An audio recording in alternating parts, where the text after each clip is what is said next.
Good morning. Here is the Sunday school lesson for St. Michael Missionary Baptist Church, where the Reverend Paul Sims is our pastor. Today's lesson is titled Choosing Wisely. It comes from Proverbs chapter 3, verses 1 through 8. Our key verse is verse 5.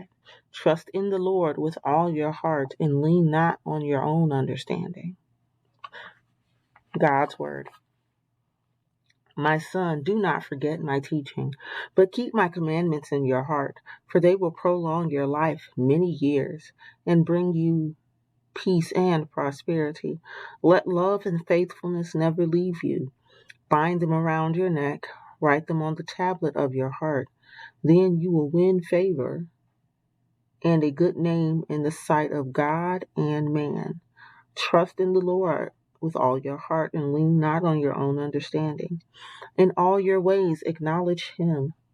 In all your ways submit to him, and he will make your path straight.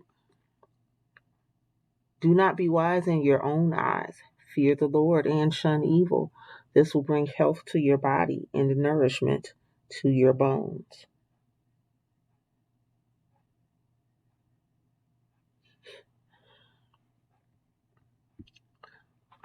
Bible story. Solomon, the king of Israel, was wise and knew many wise sayings. In today's lesson, Solomon recognizes God's authority and his source of wisdom. Today's scriptures passage provides commands and the rewards of keeping the commands.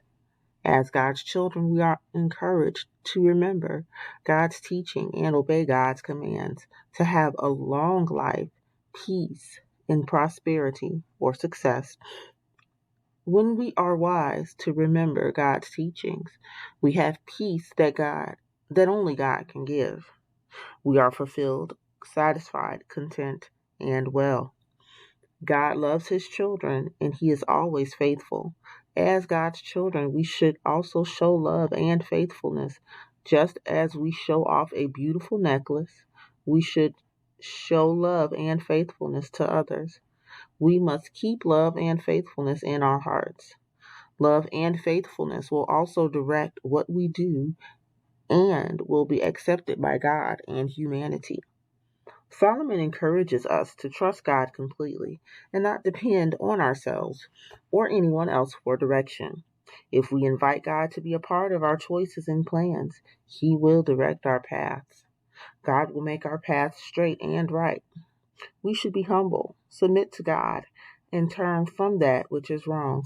When we do, our entire bodies will be healthy.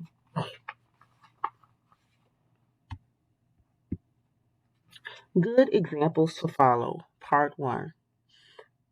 At recess, Dylan and Ethan decided to play a trick on Timothy, who had just started at Winton Middle School. Timothy asked, "Are we going to play basketball during recess?" Dylan said, "Yeah, get the ball from Mrs. Wood's room and we'll play in the gym." After Timothy got the ball, the boys were playing basketball when Mr. Woods inquired, "Who took the basketball from my room without asking?" Dylan said, "Timothy took the ball." Mr. Woods said, "Timothy, I'll talk to you later. Dylan and Ethan, let's go to the office." As they walked to the office, Mr. Woods said, "You boys know the rules. Timothy is the new student, and I haven't reviewed class rules with him. But you two boys should be a good example for him and tell him what is right." Exploring the story with Nicholas and Cornelius. Hello, everyone. Nicholas and Cornelius here. In the lesson for today, we heard that King Solomon was the third king of Israel. He was the son of King David. Solomon was only 12 years old when he became king. He knew he needed help to lead the kingdom. Solomon asked God for wisdom. God gave him more than what he asked to be given. God gave Solomon wisdom, wealth, and honor. God told him that if he obeyed him, he would also have a long life.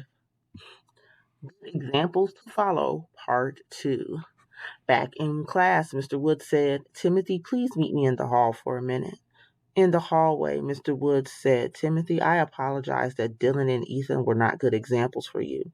They didn't tell you the class rule. Students must come to me to check out any balls during recess. I'll review the class rules, all the class rules tomorrow before we begin class."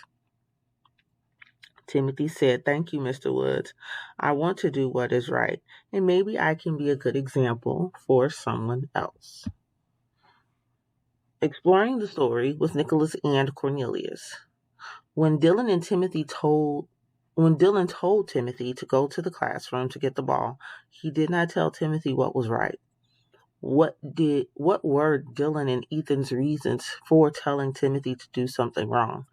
God is not pleased when we tell someone to do something wrong because we love God. We must set good examples for others. Discuss the following. What are things we can do that are good examples of loving and obeying God?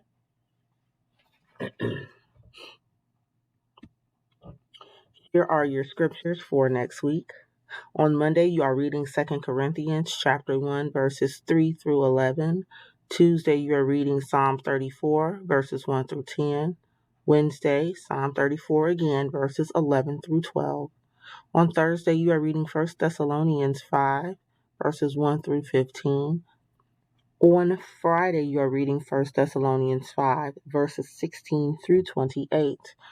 On Saturday, you are reading 2 Chronicles chapter 20, verses 5 through 12. And then on next Sunday, you are reading 2 Chronicles 20, verses 13 through 20. Let us pray. Our Father, who art in heaven, hallowed be thy name. Thy kingdom come, thy will be done, on earth as it is in heaven.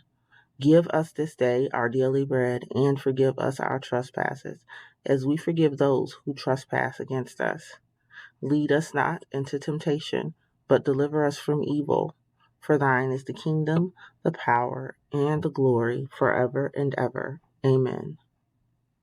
See you all next week.